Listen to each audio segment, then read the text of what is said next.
Monsieur le représentant de Madame la rectrice, Madame la vice-présidente de région, Monsieur le président d'université, Monsieur le président de l'Union des professeurs de physique et chimie, Mesdames et Messieurs, chers collègues, il n'est échappé à personne qu'à travers les différents points qui viennent d'être abordés, certaines questions touchent directement ou indirectement la place de l'expérience dans l'enseignement de notre discipline.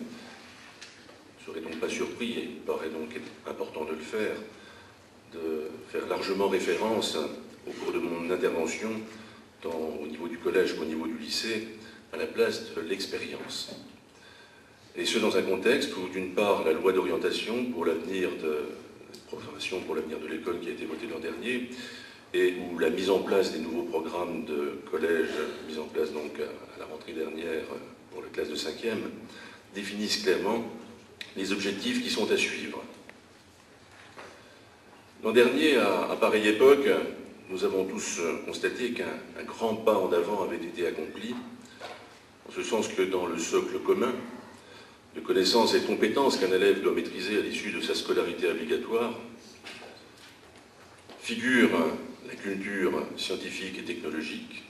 C'est la première fois, sur le plan législatif, donc que le législateur mentionne de manière très claire que la culture scientifique fait partie intégrante de la culture tout court.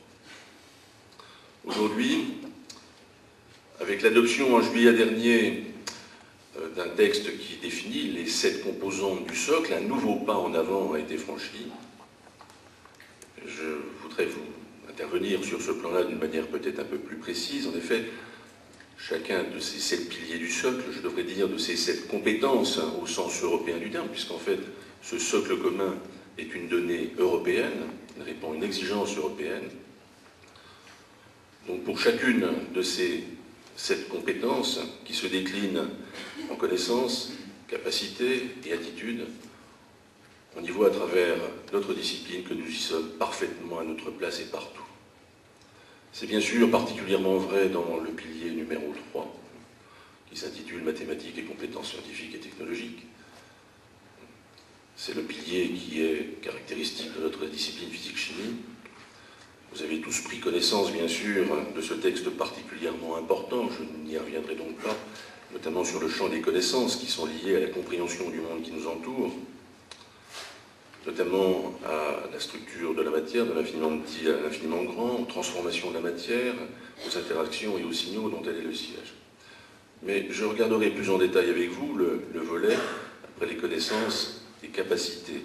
Vous y voyez expliciter d'une manière très claire tout ce qui concerne la démarche scientifique, en particulier comprendre qu'un effet peut avoir différentes causes, visibles ou invisibles, cachées ou apparentes, mais qu'un élève doit également être capable de manipuler et d'expérimenter en éprouvant la résistance du réel, je reprends les textes du décret, d'exprimer et d'exploiter les résultats d'une mesure. On retrouve donc bien là toute l'importance de la démarche expérimentale affirmée par nos programmes.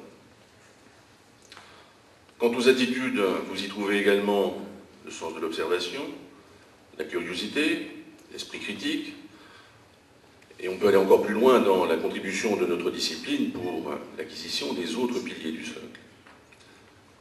Quelques exemples. Les nouveaux programmes du collège montrent clairement que notre enseignement participe à l'apprentissage de toutes les formes de communication, qui est réellement une priorité européenne.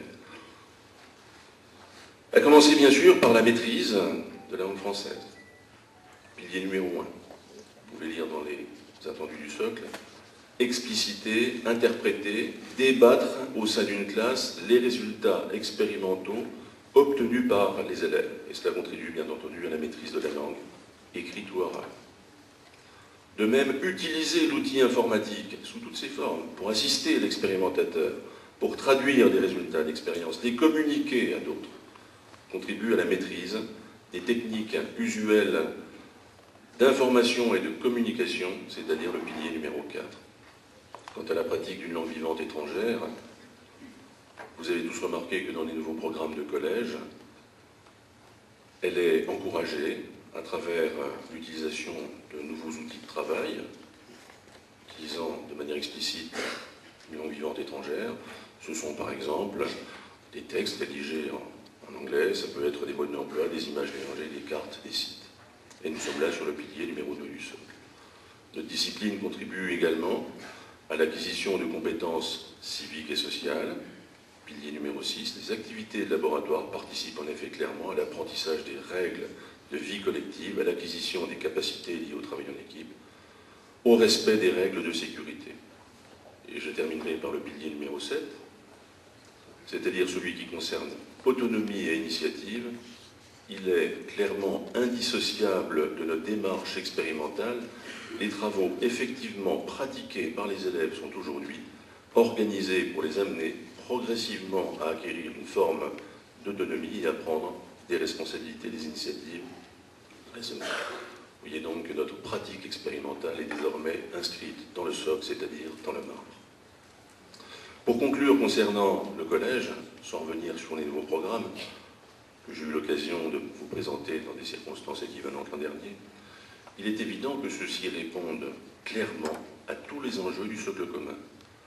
La démarche d'investigation est complètement ancrée dans le pilier autonomie et initiative, car elle donne à ces deux mots-clés leur totale dimension. Quant aux thèmes de convergence, faut-il rappeler qu'ils font écho à de véritables enjeux de société, l'environnement et le développement durable, la climatologie, l'énergie, la santé et la sécurité sont au cœur de débats internationaux qui sont tous liés à la mondialisation.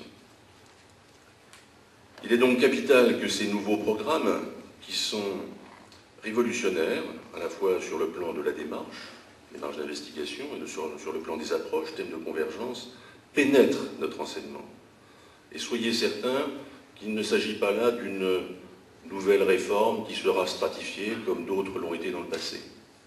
C'est une véritable révolution et nous sommes réellement là dans une transformation profonde qui fait écho à des changements qui sont observés partout dans le monde et qui répond à des préconisations résumées avec force l'an dernier dans son rapport par l'UNESCO, l'alphabétisation scientifique du monde. Venons-en à présent au lycée, concernant toujours la pratique expérimentale. Là aussi, et peut-être plus fortement encore que le collège, cette pratique y a toute sa place.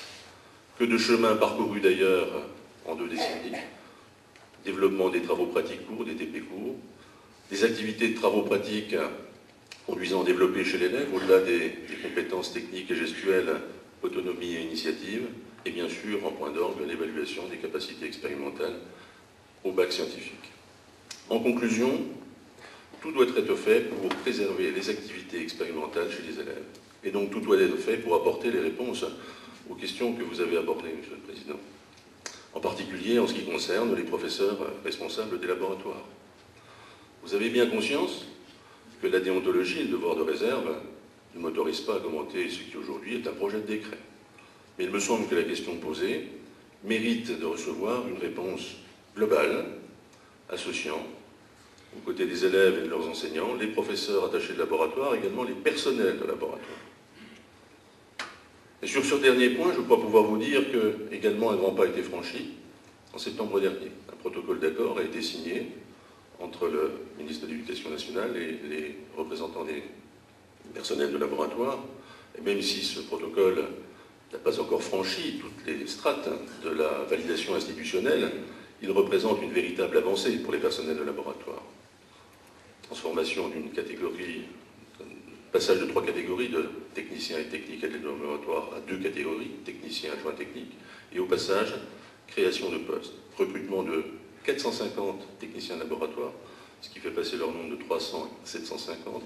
Recrutement également en parallèle de ce qui est l'équivalent des aides techniques de 600 aides techniques, tout ceci en 3 ans, en faisant passer ce nombre de 1200 à 1800. Donc vous voyez qu'il y a réellement une avancée.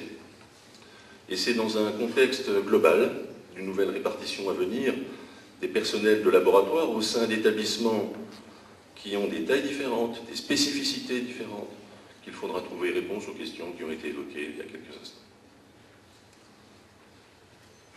Un deuxième enjeu et défi qu'il nous paraît très important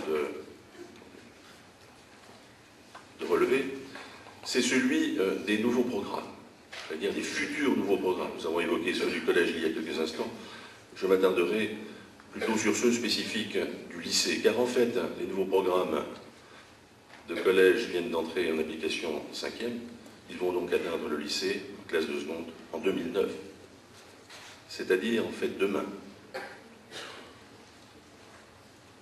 En effet, notre enseignement est construit, reste encore essentiellement construit au lycée, en respectant un schéma historique qui suit le développement chronologique des idées et qui s'arrête pratiquement au début du XXe siècle.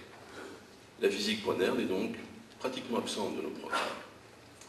Il est naturel de s'interroger, en répondant à une question essentielle, quels objectifs assigne-t-on à l'enseignement de la physique-chimie au lycée?